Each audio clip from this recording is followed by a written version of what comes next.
Kim Tae-ho stood in the center of the massive council chamber, his hands bound behind his back.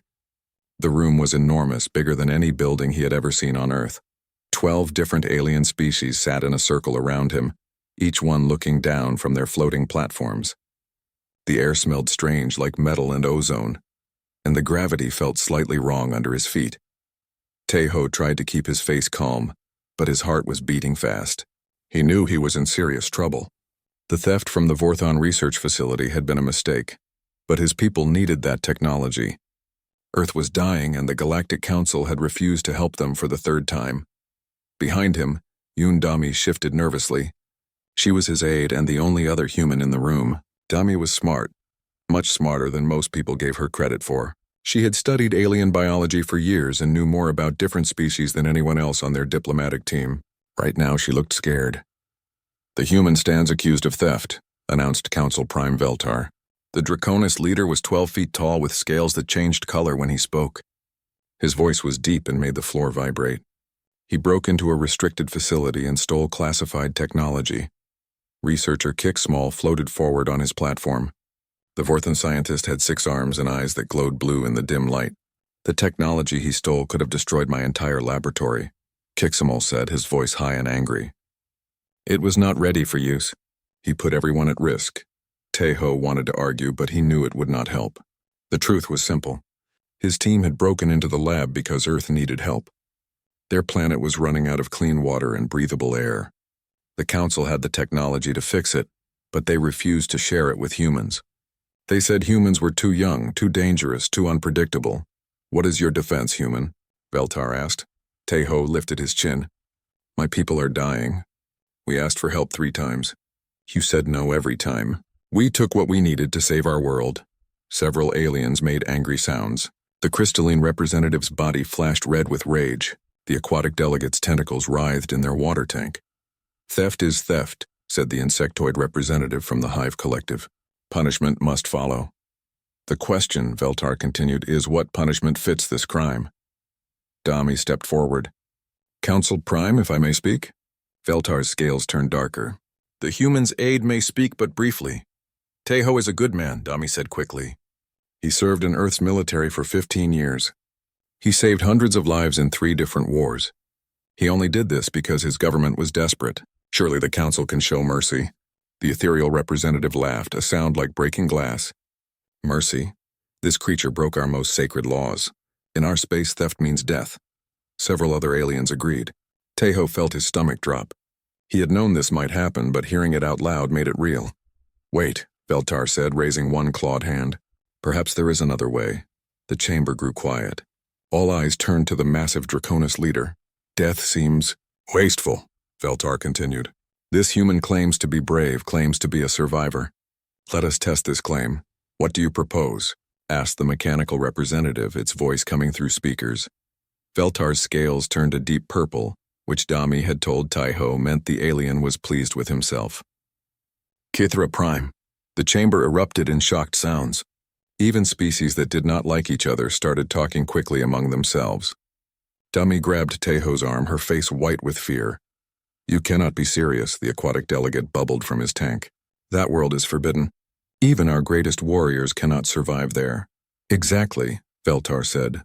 "If this human is truly as capable as his aide claims, he will survive. If not," the Draconis leader shrugged. "Problem solved." Kicksmall's 6 arms waved excitedly.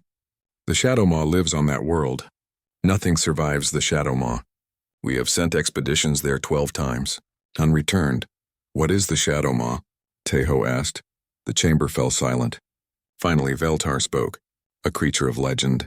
12 feet tall, 6 limbs, teeth like metal blades. It has killed every living thing we have ever sent to its world. Some say it is the last of its kind. Others believe it is something worse."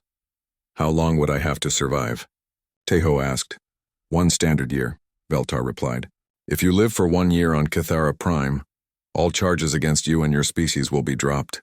Earth will be granted full trading rights with the Council." Dami whispered urgently in Tae-ho's ear. "Do not do this. It is suicide. They are sending you there to die." But Tae-ho was thinking about Earth, about the children who could not breathe clean air, about the cities running out of water.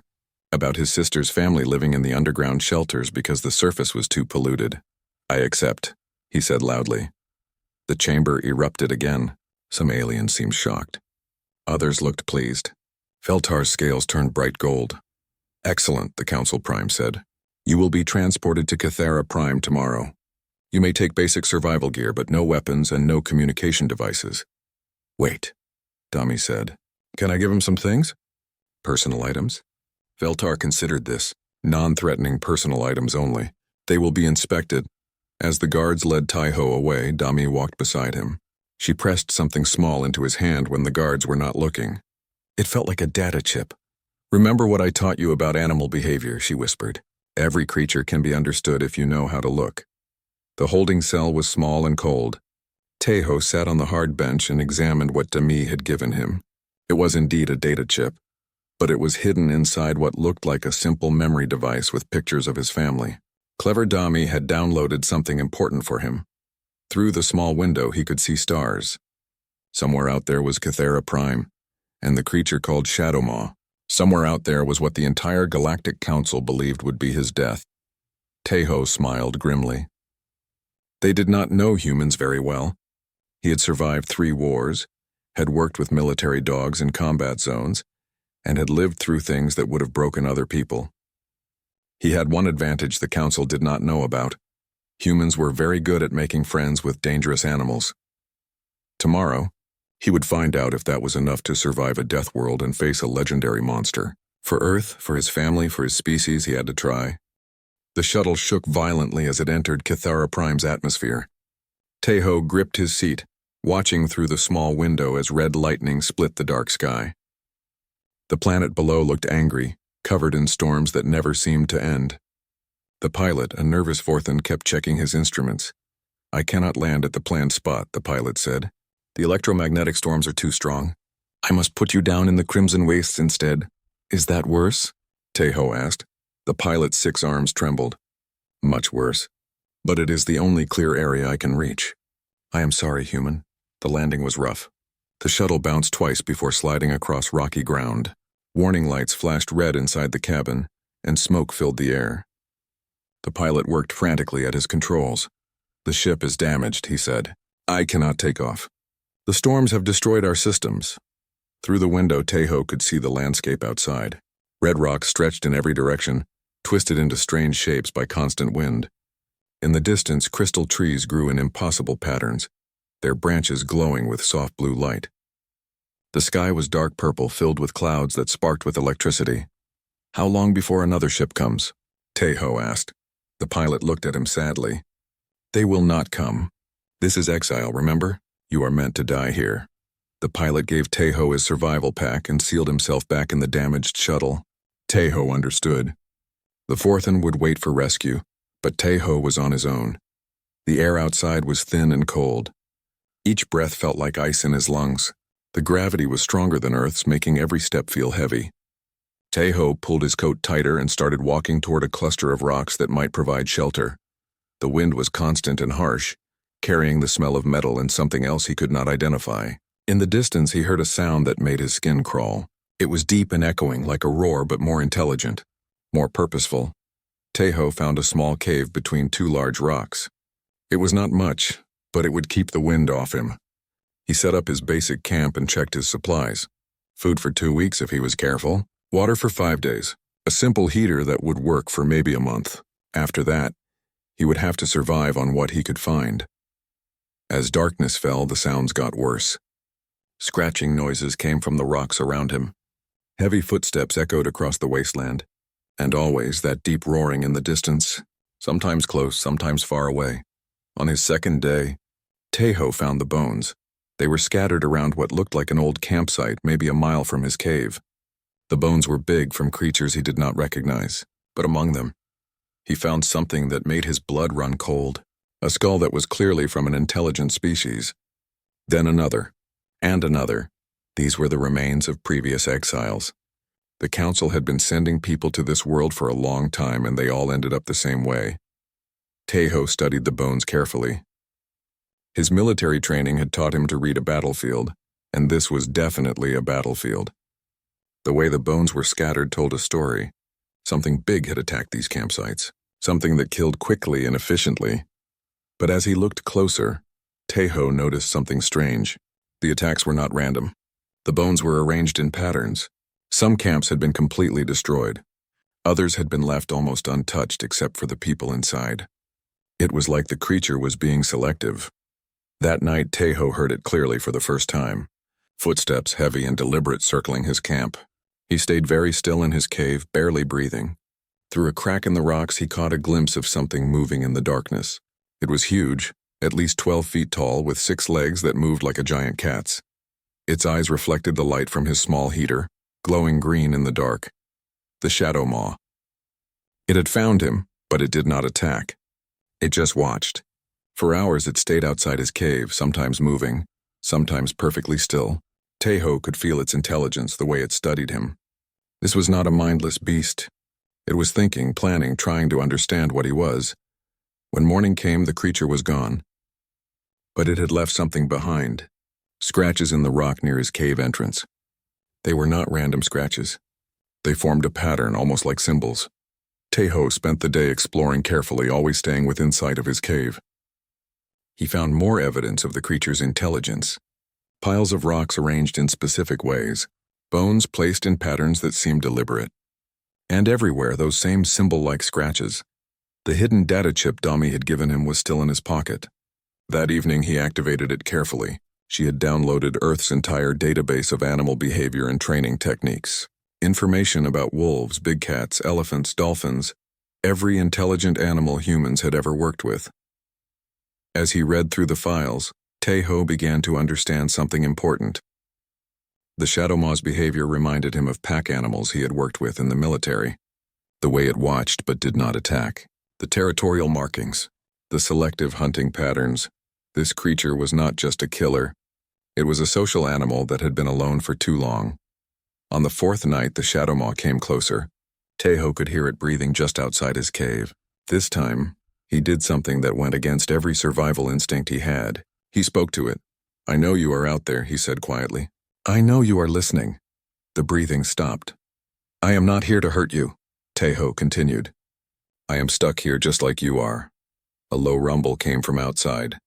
Not quite a growl, but not friendly either. Tejo thought about the military dogs he had worked with. Many of them had been rescued from bad situations, afraid and aggressive. But with patience and the right approach, they had become loyal companions.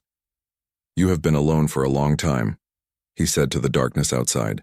"I understand being alone." The next morning, Tejo found a dead creature outside his cave. It was something like a lizard, but bigger, with meat that looked fresh. The Shadow Maw had brought him food. Tejo smiled for the first time since arriving on Kithara Prime. This was not about surviving a monster. This was about making a friend. And humans, he knew, were very good at making friends with dangerous animals. He just had to be patient, be smart, and remember everything Dami had taught him about understanding creatures that others feared. The real test was just beginning. Tejo spent the next morning preparing the meat the Shadow Maw had left for him. He cooked only half of it, leaving the rest raw. Then he did something that would have seemed crazy to anyone watching. He took the raw meat and placed it outside his cave, but not too far away. He wanted to show the creature that he appreciated the gift. That afternoon, he heard the heavy footsteps again. Through his hiding spot in the rocks, he watched as the Shadow Maw approached the meat. The creature was even more impressive in daylight. Its body was covered in dark scales that shifted color like oil on water. 6 powerful legs moved with surprising grace. Its head was large and intelligent, with eyes that seemed to see everything. The Shadow Maw sniffed the cooked meat, then the raw meat. It looked toward Tejo's cave, and for a moment their eyes met. Tejo forced himself to look away quickly. In the animal behavior files, Dami had emphasized that direct eye contact was often seen as a challenge or threat. Instead, Tejo did something that felt completely wrong to his human instincts. He made himself smaller. He crouched down, turned his body sideways, and waited. These were submission signals that worked with pack animals on Earth. The Shadow Maw made a sound he had not heard before. It was softer than the roars, almost like a question. Then it picked up both pieces of meat and disappeared into the crystal forest. Over the next few days, Tejo established a routine. Each morning, he would find some small gift outside his cave. Sometimes it was food. Sometimes it was interesting rocks or pieces of crystal. Once it was a strange flower that glowed in the dark. Each time, Taeho would take part of whatever was given and leave the rest outside as a return gift.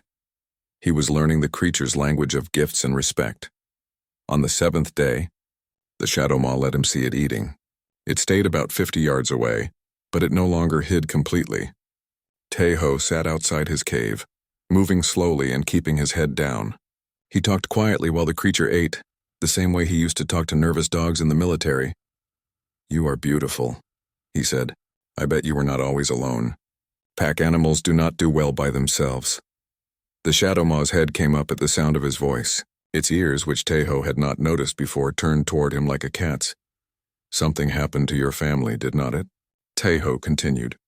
"The other expeditions that came here, they probably tried to hurt you first. Humans do that sometimes when we are scared."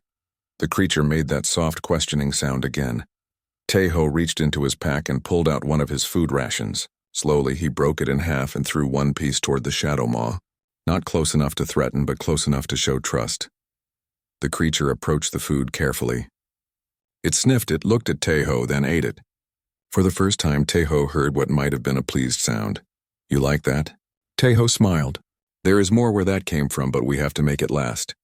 From that day forward, the Shadow Maw stayed closer. It still kept its distance, but it was clearly watching and learning.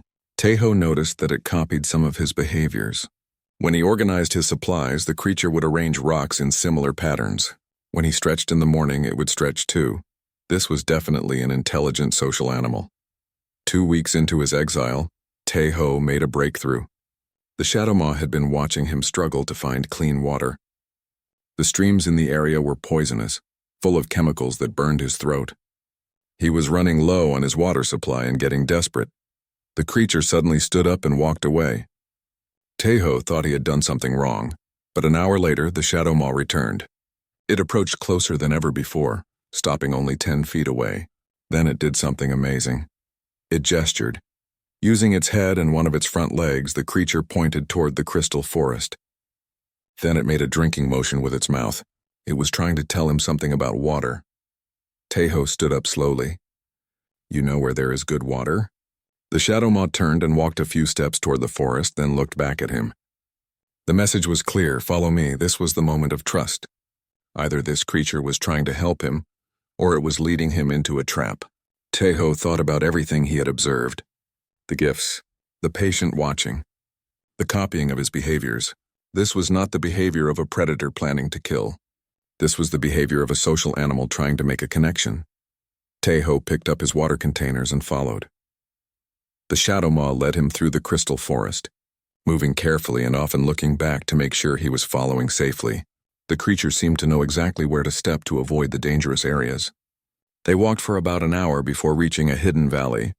In the center of the valley was a pool of clear, clean water fed by an underground spring. The Shadow Maw drank first, then backed away to let Taeho approach. The water was perfect, cool and sweet, and completely safe. "Thank you," Taeho said, and he meant it. For the first time, the Shadow Maw made a sound that was clearly friendly, a low rumbling that reminded Taeho of a cat purring, but much deeper. That evening, as they sat by the water pool, Taeho decided to try something new. He had been thinking about the creature's name. Shadow Maw sounded scary and hostile. If they were going to be friends, it needed a better name.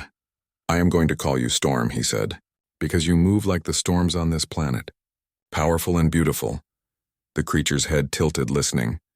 "Storm," Taeho repeated, pointing at the creature. "You are Storm." The creature made the soft questioning sound, then something that might have been an attempt to copy the word. It was not quite right, but it was clearly trying. Over the following weeks, Storm began teaching Taeho how to survive on Cathera Prime. The creature showed him which plants were safe to eat, where to find shelter from the electrical storms, and how to read the weather patterns. In return, Taeho shared his food rations and taught Storm simple commands and games. Storm was incredibly intelligent. It learned to respond to its name within days. It understood pointing and simple hand signals. Most remarkably, it began to show emotions that Taeho recognized. Playfulness when they found interesting objects. Contentment when they rested together by the water. Concern when Taeho was hurt or tired. This was not just an animal. This was a friend. 1 month after his exile began, Tejo and Storm were exploring a new area when they found something incredible. Hidden in a canyon was the wreckage of an old alien ship, much larger than the shuttle that had brought him here. The ship was damaged, but not completely destroyed. Inside, they found a working communication array. Tejo looked at Storm, who was investigating the ship with curiosity rather than fear. An idea was forming in his mind. A dangerous, crazy idea that might just work. "What do you think, Storm?" he asked. "Ready to show the galaxy that humans and Shadowmaws can be friends?" Storm rumbled, and what Tejo had learned was a happy sound. Together, they began working on the communication system. 3 months after Tejo's exile, alarms were ringing in the Galactic Council station. Technician Park Minho ran through the corridors carrying a data pad, his face pale with excitement. He burst into the emergency meeting room where Yoon Dami was waiting with several other human diplomats. "Dami, you need to see this," Minho said, breathing hard. "The bioscanner readings from Cathara Prime. Tejo is still alive." Dami grabbed the data pad. The readings were impossible. Not only was Tejo's life signature active, but it was strong and healthy. Even more strange, the readings showed he was moving around freely, not hiding in some shelter, barely surviving. "This cannot be right," said Ambassador Lee Sora, the senior human diplomat. "No one survives 3 months on that death world." "That is not all," Minho said. "I have been monitoring the sensor network around Cathara Prime. Something is wrong with the Shadowmaw readings, too." "What do you mean wrong?" Dami asked. "The creature's movement patterns have changed completely. For years it has been territorial, aggressive, hunting anything that moved. But now, it is behaving like a completely different animal." Dami felt her heart racing. She knew Tejo better than anyone. If he was alive after 3 months, he had not just survived. He had done something incredible. In the council chambers, Prime Veltar was having his own emergency meeting. The Draconis leader's scales were flashing angry red as he stared at the same readings. "This is impossible," he declared. "Your equipment must be malfunctioning." The Vorthon technician operating the scanner was trembling with all 6 arms. "I have checked the systems 12 times, Prime Veltar. The readings are accurate. The human is not only alive, he appears to be thriving. Send a rescue mission," ordered Veltar. "I want confirmation that the human is dead." "These readings must be false." Captain Zilnoth stepped forward. He was Veltar's best military commander, a warrior who had never lost a battle. "I will lead the mission personally, Prime. If somehow the human still lives, I will finish what Cathara Prime failed to do." "Be careful," warned the crystalline representative. "If the human has survived this long, he may be dangerous." Zilnoth laughed, a harsh sound like metal grinding. "One primitive human is no threat to a Draconis warrior. I will bring you his body as proof." 2 days later, Zilnoth's ship entered Cathara Prime's atmosphere. The captain brought 5 of his best soldiers, all heavily armed and experienced in combat. They landed near the area where Tejo's biosignature was strongest. "Spread out," Zilnoth ordered. "Find the human. If he is somehow alive, kill him quickly. Do not let him suffer." But as they moved through the crystal forest, the soldiers began to notice strange things. There were clear paths cut through the dangerous areas. Shelters built from ship parts and natural materials. Signs of organized activity that suggested not just survival, but successful adaptation. "Captain," called one of the soldiers, "you need to see this." They had found Tejo's main camp built in the ruins of an old alien outpost. It was impressive. Clean, organized, with water collection systems and food storage areas. But most shocking of all, there were signs that something large had been living there too. "Those are Shadowmaw tracks," whispered another soldier. "But they are wrong. They are not hunting patterns. They are living patterns." A sound echoed through the forest, deep and powerful, but not angry. It was almost like the creature was calling to someone. Zilnoth felt his scales tighten with fear, but he pushed the feeling down. "Stay alert. The beast is close." They did not have to wait long. Tejo appeared in the clearing, walking calmly between the crystal trees. He looked healthy and confident, wearing clothes made from animal hides and carrying tools he had clearly made himself. But that was not the shocking part. The shocking part was what walked beside him. The Shadowmaw moved like Tejo's shadow, staying close but not threatening. It was even larger than the legend said, but its body language was completely wrong for a wild predator. It moved like a trained animal, alert but relaxed, clearly comfortable with the human's presence. "Impossible." breathed one of the soldiers. Tejo saw the armed aliens and stopped walking. The Shadow Maw stepped slightly in front of him, not aggressively but protectively. "Hello," Tejo said in the galactic common language. "I was not expecting visitors." Zilnoth raised his weapon. "Step away from that creature, human. We are here to rescue you," Tejo laughed. "Rescue me? From my friend? I do not think so. That thing is a killer," Zilnoth snarled. "It has destroyed every expedition sent to this world. Storm has never killed anyone who did not attack first." Tejo replied calmly. "You come here with weapons raised, speaking of killing. What do you expect?" The Shadow Maw made a low rumbling sound. To the soldiers it sounded like a threat, but Tejo reached up and gently touched the creature's side. "Easy, Storm. They are just scared." "Storm?" Zilnoth could not believe what he was seeing. "You named it?" "Of course I named him. We have been living together for 3 months. He is my partner." To prove his point, Tejo said something in a language the soldiers did not recognize. The Shadow Maw responded immediately, sitting down like an enormous trained dog. Then Tejo pointed to a fallen log, and the creature carefully picked it up and moved it to where the human indicated. The soldiers stared in complete shock. The legendary killer of Kythera Prime was following commands like a pet. "This is impossible," Zilnoth said again. "No one can control a Shadow Maw." "I am not controlling him," Tejo explained. "We are working together. Storm is incredibly intelligent. He just needed someone who was willing to communicate instead of fight." Zilnoth decided he had seen enough. This human was making fools of them all. He raised his weapon and fired, but Storm was faster. The Shadow Maw moved like lightning, knocking Tejo aside and taking the energy blast himself. The creature roared in pain and anger, and suddenly the soldiers remembered why everyone feared the Shadow Maw. "Storm, no!" Tejo shouted, but it was too late. Storm charged at the soldiers with deadly speed. Zilnoth and his men fired frantically, but the creature was too fast and too smart. It used the crystal trees for cover, attacking from unexpected angles. Within minutes, 3 soldiers were down and the others were running. Zilnoth himself was trapped against a rock wall, his weapon empty. Storm approached slowly, blood dripping from the wound in his side. The creature's eyes were filled with rage and its claws were extended for a killing blow. "Storm, stop!" Tejo ran between them. "Do not kill him. He was just following orders." The Shadow Maw looked at Tejo, then at the terrified Draconis captain. For a long moment, everything was silent except for Zilnoth's heavy breathing. Then Storm stepped back. "Thank you," Tejo said softly. He turned to Zilnoth. "Your ship. Does it have communication equipment?" The captain nodded, too scared to speak. "Good," Tejo smiled. "I think it is time the galaxy learned the truth about humans and Shadow Maws. Storm, let us go make some calls." 6 months after his exile, Tejo stood at the controls of Captain Zilnoth's modified ship. The Draconis captain sat in the co-pilot seat, still looking nervous but no longer terrified.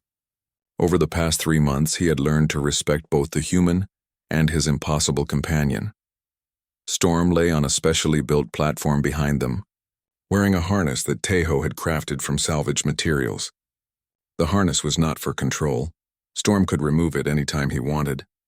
It was a symbol, a way to show the galaxy that this was a partnership, not domination. Approaching Galactic Council Station, Zilnoth announced.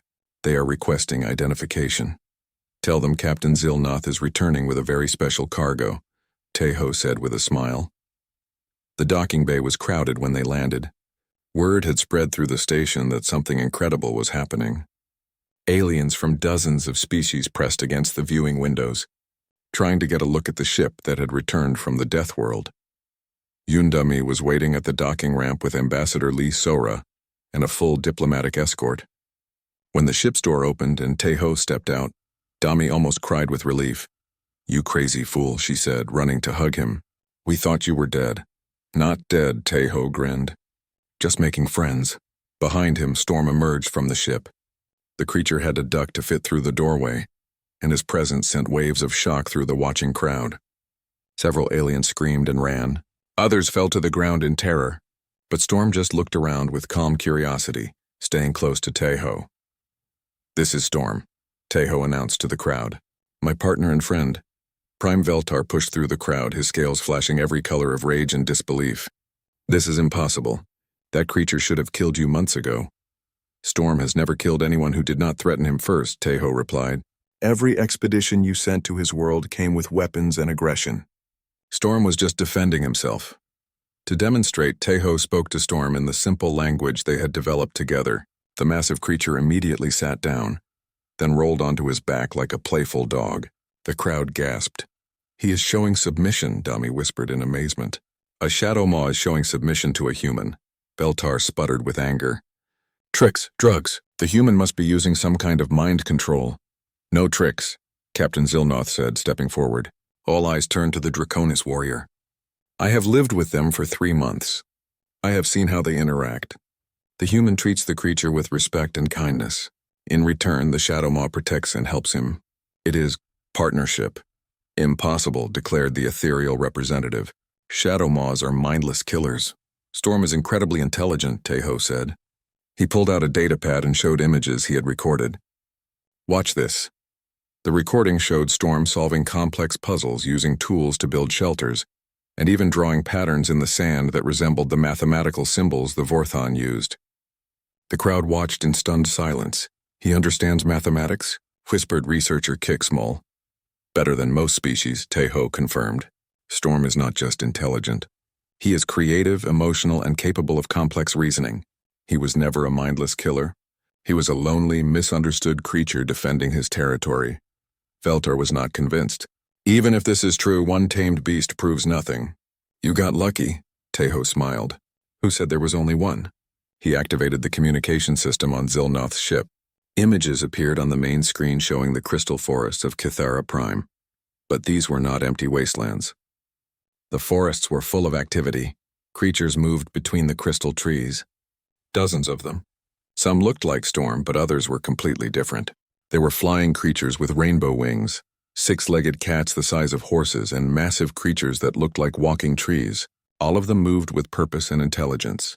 Storm was not the only one, Tejo explained. The electromagnetic storms on Kythera Prime interfere with your sensors. You only detected one large life form because Storm was the only one who lived in the open.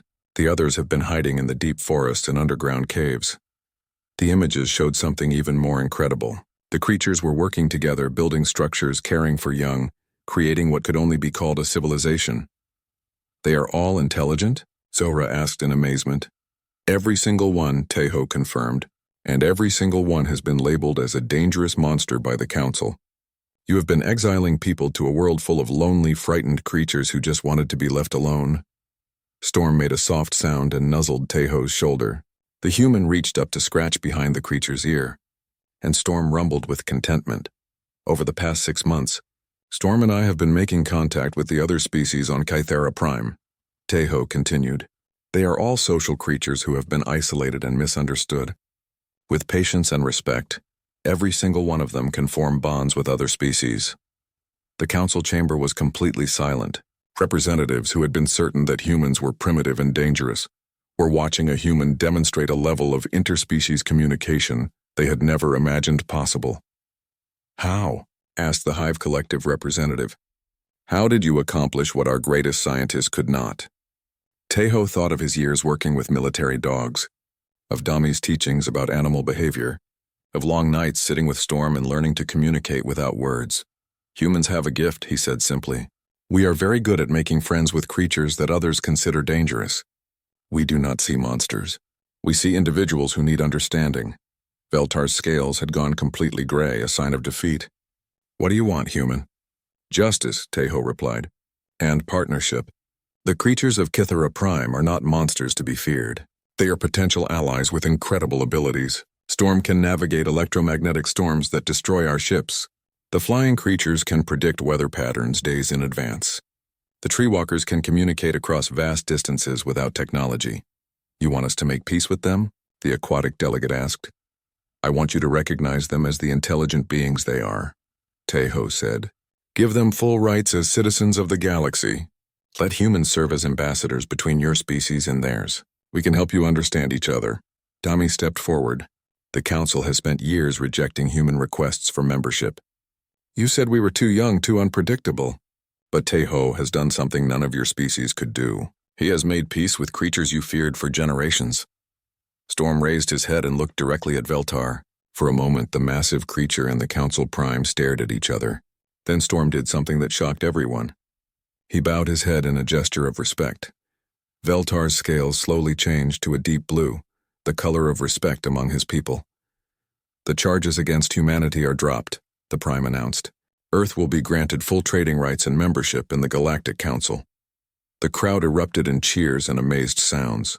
"Furthermore," Veltar continued, "Cathra Prime will be reclassified as a protected world. Humans will be appointed as the official ambassadors to its inhabitants." Teho felt tears in his eyes. "Thank you." "No," Veltar replied, his scales now shining gold with admiration. "Thank you. You have shown us that there is much we do not understand about intelligence and friendship. Perhaps we all have something to learn from humans." 6 months later, Teho stood in his new office on Cathara Prime, watching through the window as human and alien children played together in the gardens outside. Storm was with them, gentle as a lamb despite his fearsome appearance. 3 young shadow maws tumbled around him like puppies, while alien children from a dozen species laughed and played. Dami entered the office carrying a report. "The latest communication from the Council," she said. 7 more worlds have requested human ambassadors to help them understand their dangerous local species." Teho smiled. "Humans making friends with monsters. I think we have found our calling in this galaxy." Storm's rumble of contentment drifted through the window, mixed with the laughter of children from across the stars. It was the sound of impossible friendships, and it was beautiful.